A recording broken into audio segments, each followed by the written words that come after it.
morning. Welcome back to Dielectrics. Today we are discussing about few concepts of electrets, piezoelectric effect, and electrostriction. Let us study one by one. The term electret was coined in the year 1885 by Oliver Heaviside, which means that the dielectrics retain the polarization for a long time even after removing the external applied field. Even after removing the external electric field, if the dielectric material retains the polarization for a long time, then the phenomenon is called electret. These electrets are prepared by melting the dielectric material and allowing it to solidify in the presence of a very strong electric field.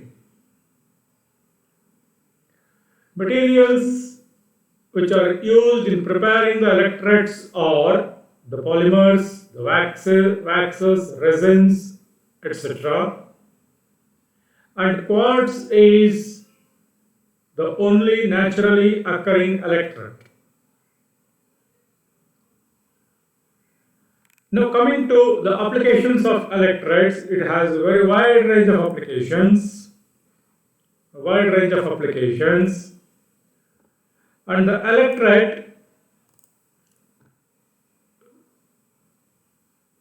electret microphone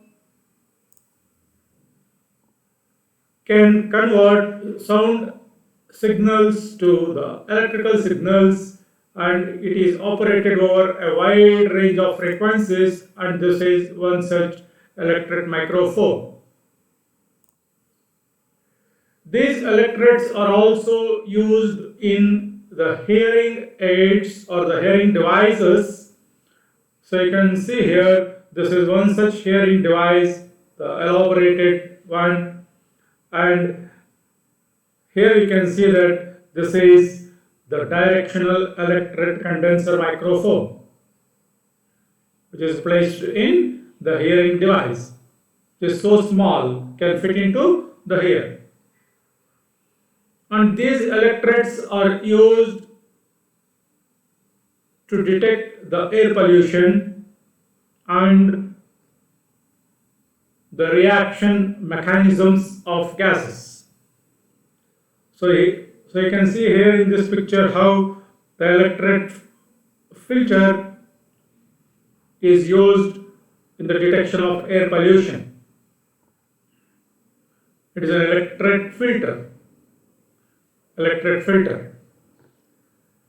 And these electrets are used as the electromechanical transducers, which are further used in the phonograph cartridges as well as the relay devices.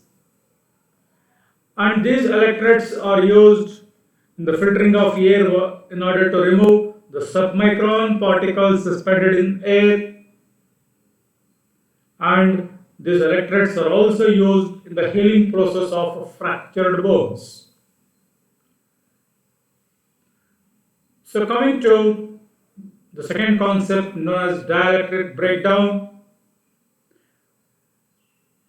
If we apply very large electric fields, the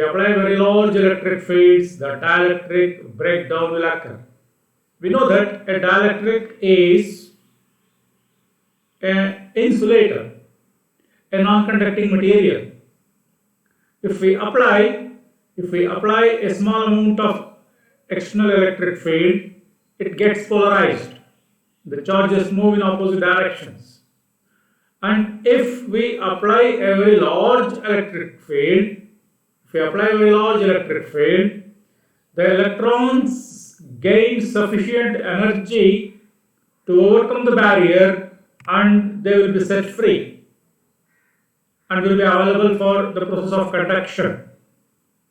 And hence we say that the dielectric, which was a non-conducting material, has now become a conducting material because of the presence of a very large electric field. An insulator gets converted into a conductor in the presence of a strong electric field. Thus, a dielectric is said to be broken down, and hence the name dielectric breakdown. Dielectric breakdown is a phenomenon of setting the electrons free in a dielectric which was a non-conductor and making it a conductor in the presence of a very large electric field. We have different types of dielectric breakdown.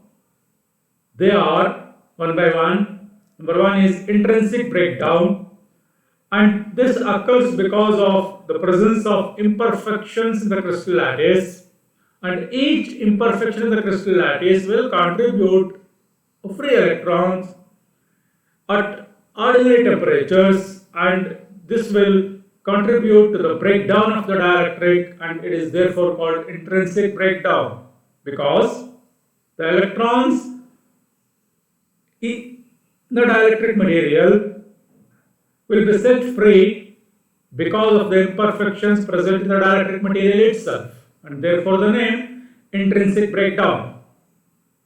Second one is the thermal breakdown. In the insulating systems where the alternating voltages are used, a large amount of heat is generated, and the amount of heat generated will not be completely dissipated out. Therefore, the excess amount of heat which is present within the dielectric material will result in the breakdown of the covalent bond between the system, and therefore the electrons will be set free because of the heat stored within the dielectric material, and that causes the dielectric breakdown.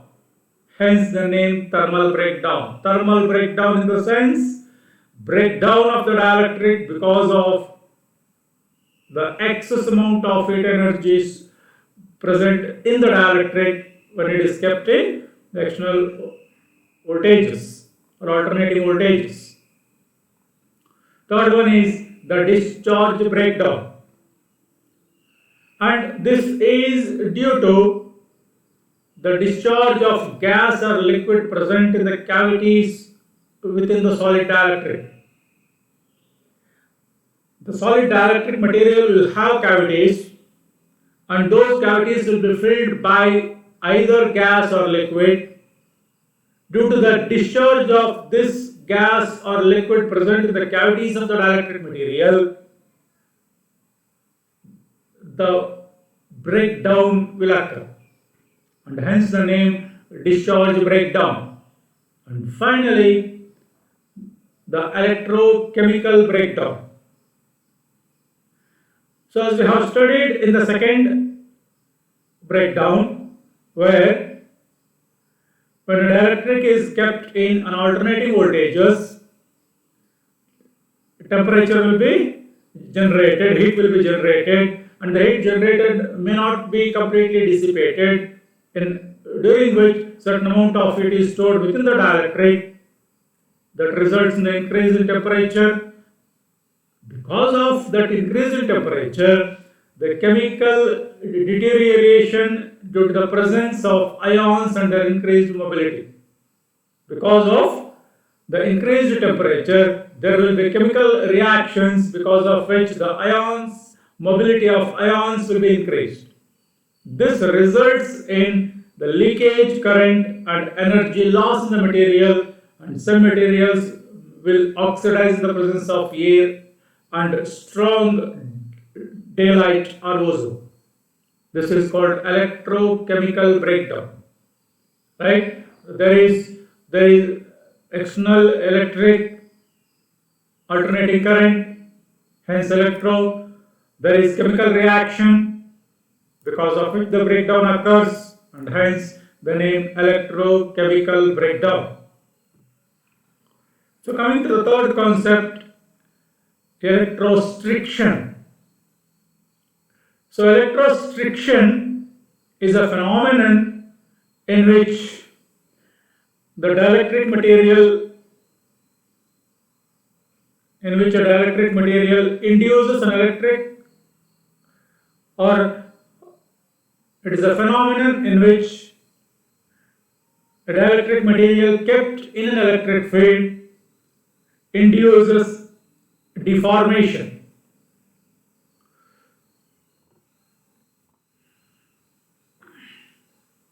When a dielectric material is kept in an electric field, it gets polarized, because of which a mechanical force is developed in the dielectric material. And this mechanical force developed in the dielectric material will be very large if the magnitude of the field is very large.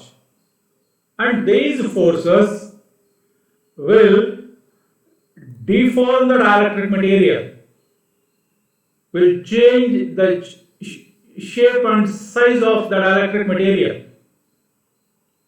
We have kept a dielectric material in an electric field, because of which the dielectric gets polarized. That results in mechanical force, and this mechanical force will deform the dielectric material, and this deformation will be either in the form of change in shape as well as change in size or volume, or both.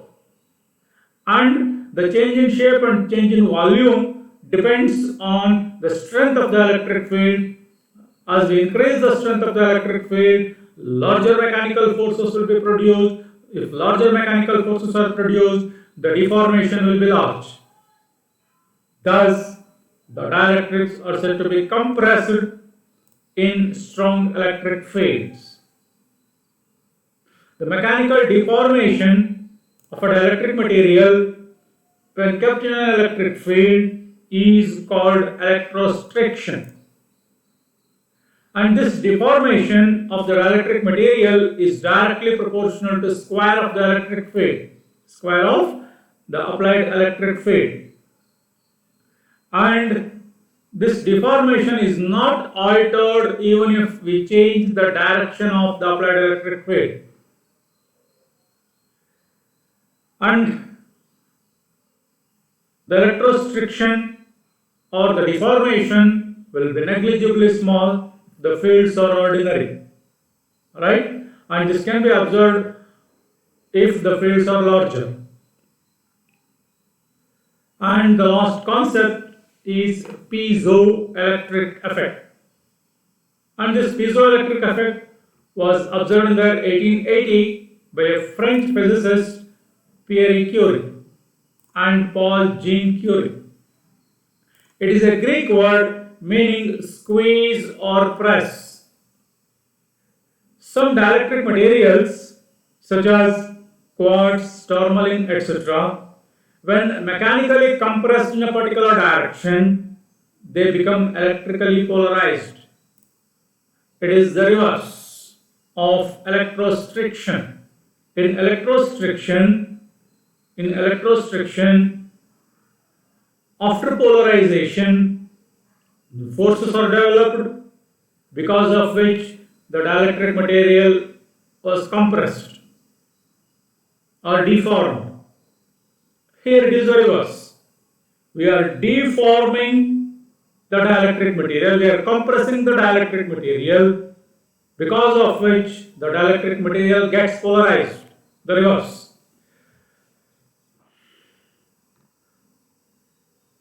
Piezoelectric is thus a reversible process. Now,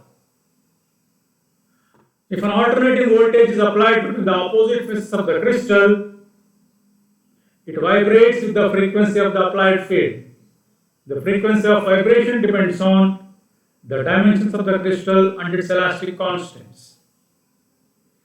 We have few applications of these piezoelectric materials.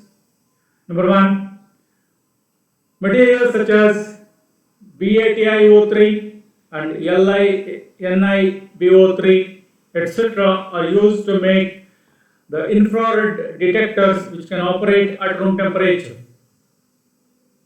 The inverse piezoelectric effect is utilized in the quartz watches, because of which it runs to an accuracy of a few seconds a year.